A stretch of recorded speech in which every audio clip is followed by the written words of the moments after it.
ټولو خویندو ورونو ته سپیشل سلامونه وړاندې کوم. الله دې وکړي چې راته روغ او جوړ یې. ما مخکې پوسټ وکړی، یوازې د ما په مشوره باندې دا پوسټ نه شوی چې د زندان مشر د اعدام شي. نه هغلته ما خلکو نه تپوس کړی دی او ما ورسره لیکلي چې نه، باید چې څېړنې وشي چې چا دا کس راوستی هغه کس باید راونیول شي.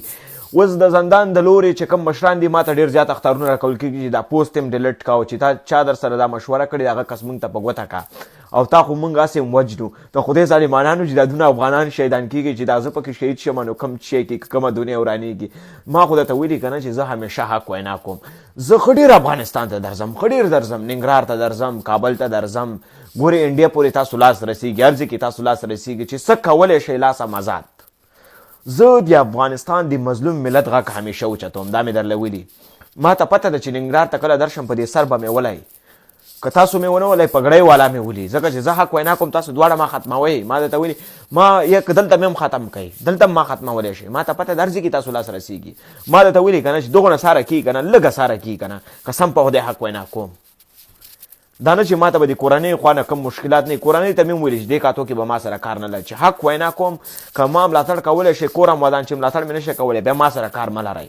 او دا زه د افغانستان خاینانو ته وایم چې دا پرون کم کسان شهیدان شوي دي، دا دو مور نه لرله، دو خور نه لرله، چې ته اوس راځې ما نه تپوس که چې ته دې دا پوسټ ډیلیټ کا. ولې پوسټ ډیلیټ کم؟ دومره غټه خېټه یې نیولې ده لکه پرېګننټ ښځه. دا خو ټول حرام تا خوړلي دي، آرام دې خوړلي، خېټې دې دننه کړي دي، آرام دې خوړلي او ته ما پسې راځې اوس ما ته اختارونه راکوي.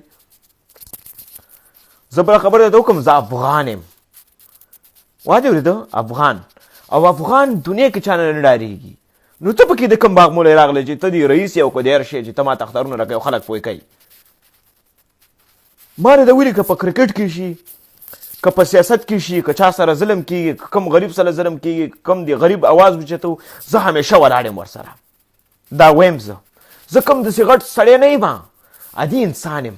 خو شکر الحمدلله ما سره افغانانو ملاتړ دی، په دې باندې زه خوشحاله یم. هر یو افغان ما سره مینه لري.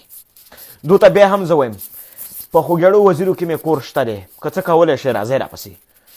دا درله وایم زه د ټول افغانستان د ملت په مخامخ درله وایم. جلال آباد ته درځم، کابل ته درځم، پانسي کوئ مې، په ډزو مې ولی، چې هر شی کولی شئ. دلته هم لاس رسېږي، لاس هم آزاد، تورم تیره. دا درله زه وایم تاسو ما ته اختارونه راکوئ که نه، زه د چا د اختارونه نه ډارېږم. وا دې اورېده؟ ما غټه غلطي مخکې کړې چې په انډیا کې زه هغو سره کېناستم، ما ویډیو وکړله، بیا ما ویلي چې په زه په ژوند کې غټه غلطي نه کوم.